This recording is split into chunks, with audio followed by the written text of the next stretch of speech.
día de hoy, domingo, donde ustedes van a ver esta clase, nos encontramos también en la iglesia por primera vez después de tanto tiempo, poder reunirnos nuevamente en la iglesia para poder de forma presencial aprender, ¿cierto?, las enseñanzas de nuestro Dios, de nuestro Señor.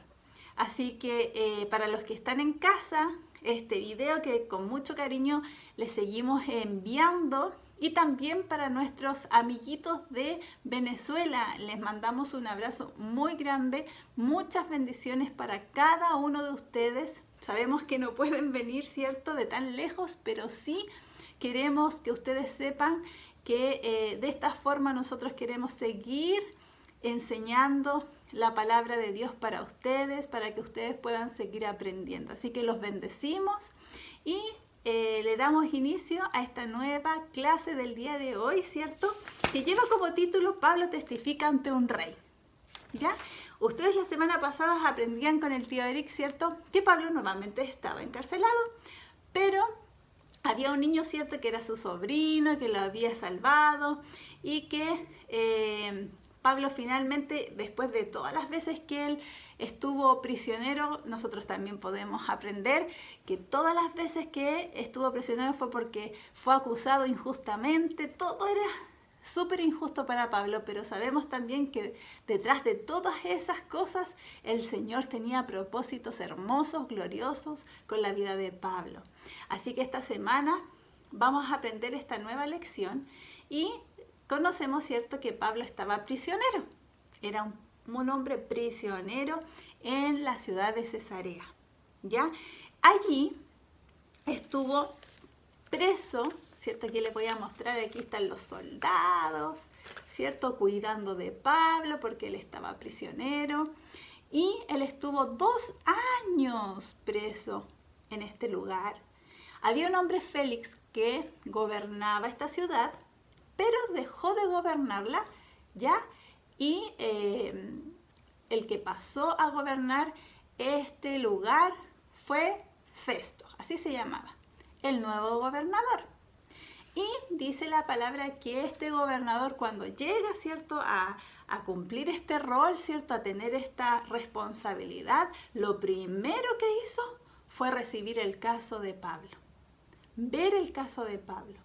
Él estaba prisionero después de, ¿cierto?, el gobernador anterior había dejado prisionero y pasó cuando él estaba ya al mando de este lugar, que estaba prisionero. Así que el primer caso que él atendió fue el de Pablo. Y quería saber qué es lo que pasaba y ahí le comentaron lo que Pablo estaba pasando y todo eso.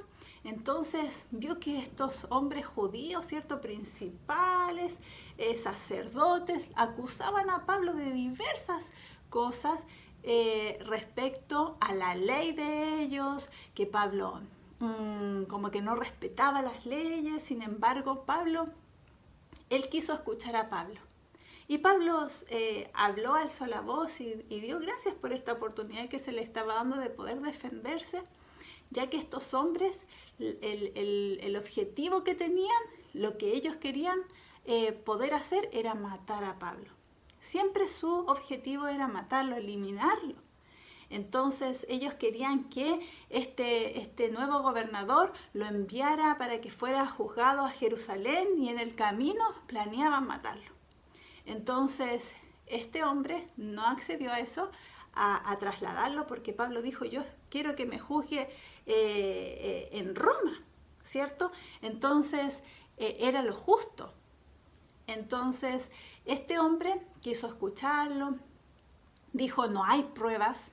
No tenían, imagínense niños, no tenían ninguna prueba contra lo que decían de Pablo. No había ninguna prueba, entonces no había nada como para poder juzgar a Pablo. Sin embargo, este hombre tampoco lo liberó, no lo soltó, pero tampoco le dio un castigo. ¿Ya? Entonces siguió prisionero. Días después, dice la palabra, nos enseña que llegó a la ciudad a visitar el rey Agripa junto a Berenice, la reina. Entonces ellos llegaron a visitar allí en la ciudad de Cesarea y a Festo, ¿cierto? Y Festo en esta oportunidad les comentó sobre el caso de Pablo, lo que estaba sucediendo y que habían acusaciones en contra de él, pero que no habían pruebas de esas acusaciones, porque no eran verdaderas, eran falsas. Estos hombres solamente querían acallar la voz de Pablo, porque ¿qué hacía Pablo? Testificaba de lo que Dios, de lo que Jesús había hecho en su vida y de lo que realmente era seguir a Cristo. Entonces querían acallar esa voz, pero Dios, en su protección, en su amor, en su soberanía, Él cuidaba a Pablo. Y Pablo nunca temía hablar de Cristo, testificar de Él, decirle a los hombres, a las mujeres que se arrepintieran, que pudieran sus vidas volcarlas a Cristo para que reconocieran que eran pecadores y que estaban arrepentidos y pudieran aceptar a Cristo, porque Él sabía que había salvación solo en Cristo. Y él nunca cayó. Y vemos que cuando se presenta delante de Festo, cuando se presenta ahora delante del rey Agripa y junto a Berenice, estos hombres le dijeron, a ver, defiéndate, ¿qué puedes decir?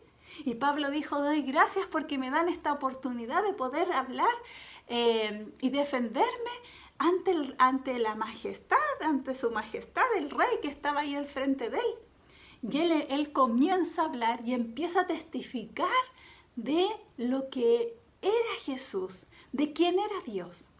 Y él les comienza a decir y contar toda su historia, de que él perseguía a los cristianos, de que él encontraba que estaba bien cuando eran asesinados, los mataban por seguir a Cristo, porque él, a pesar de tener todo el conocimiento de la palabra, él no había conocido a Cristo. Pero les dice que cuando él iba camino a Damasco, siendo que los mismos autoridades le habían dado la oportunidad de ir a Damasco, ¿cierto? Para ir a encarcelar a los cristianos, perseguirlos, ¿cierto? Él dice que allí tuvo un encuentro y se lo cuenta al rey Agripa y a todas las personas que estaban presentes. Y él empieza a contar su testimonio de lo que él había vivido en Dios, en Jesús, y que se le había aparecido ahí, que todos habían quedado ahí con una luz resplandeciente que venía del cielo y que una voz le había dicho que a quién busca, si lo perseguía a él, a Jesús. Y ahí fue su encuentro con Jesús y les comienza a contar y que desde allí empieza a hablar de Cristo a todas las personas en Damasco y después se trasladaba a otras ciudades a hablar de Cristo para que él, se me imagina que con desesperación poder decirles crean en Él porque Él es real. Y testificaba, hablaba y quería que todos creyeran en Él.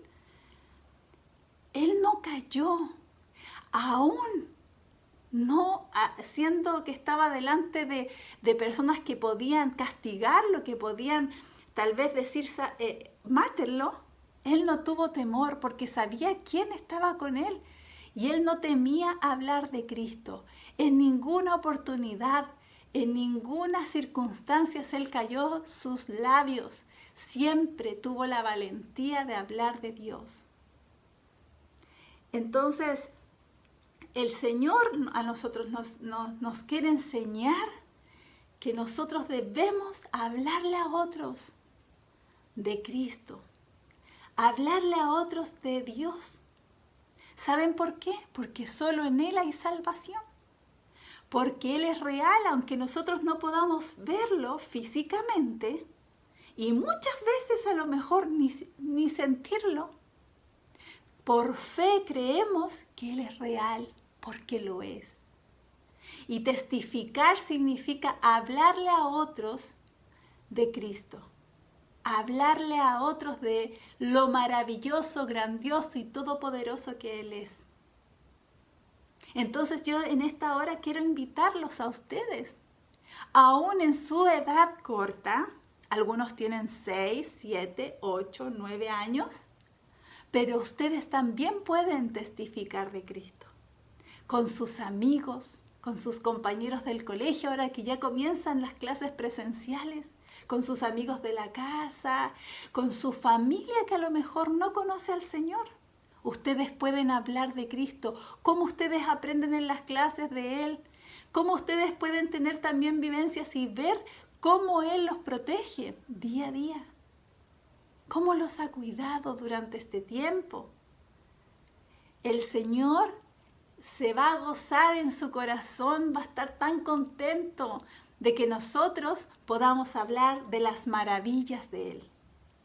Y es por eso que yo hice este trabajo y quisiera que ustedes que están en la casa pudieran también hacerlo, porque los niños en la clase también lo van a hacer. Y esto es una hojita con una cruz y que ahí simboliza a Cristo, su sacrificio, cómo Él venció en aquella cruz.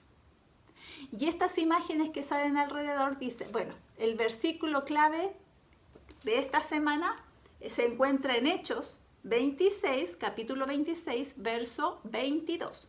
Y dice, dando testimonio a pequeños y a grandes. Y yo les pegué a diferentes personas de distintas edades, porque nosotros debemos testificar a Cristo a pequeños, a grandes, a todo el mundo, no a excepción de personas. Todos tienen ese derecho maravilloso de escuchar la palabra de Dios. Y nosotros podemos hablarles, y algo tan sencillo como decir, ¿sabes que Cristo murió por ti y por mí para darnos vida eterna, salvación? Él nos cuida, nos protege cada día. Él es maravilloso. Nosotros podemos decirle a otros lo grande y maravilloso que es el Señor.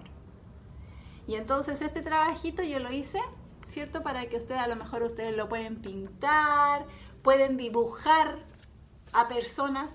Yo las recorté, ¿cierto? Pero ustedes pueden recortarlas de revistas a distintas personas. Hacer esta cruz, poner el versículo clave ahí adentro y poder simbolizar que a cualquier persona nosotros podemos hablarle. Todos necesitan a Cristo. Toda persona, todo niño, todo adulto, todo anciano necesita a Cristo. No hay nadie que no lo necesite, solo que hay personas que no saben que lo necesitan. Así que yo los invito a ser un hijo de Dios, ¿cierto? Que lo somos, pero que testifica de Él, que habla de Él. Así que yo los invito, queridos, amados niños, a que puedan realizar esa tarea. Es una tarea, la pueden hacer en una hoja de cuaderno.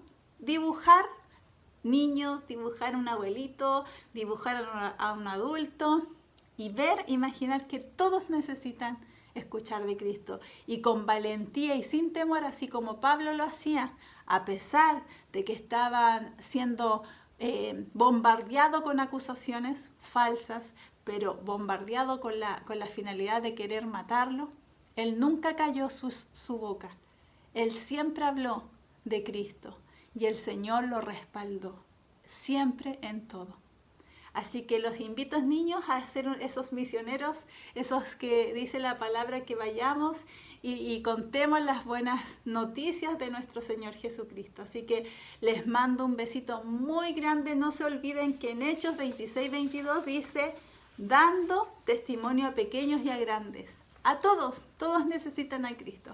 Así que los invito a hacer esa tarea, a poder ver esta clase que con mucho cariño la preparamos, de verdad, deseando con todo nuestro corazón que el Señor bendiga sus vidas, que sea esta palabra una palabra que llegue a sus corazones, que ustedes la atesoren, la guarden en sus corazones, para que nunca la olviden, y el Espíritu Santo en su tiempo y en el momento preciso se las recuerde, para que ustedes puedan vivir esta palabra.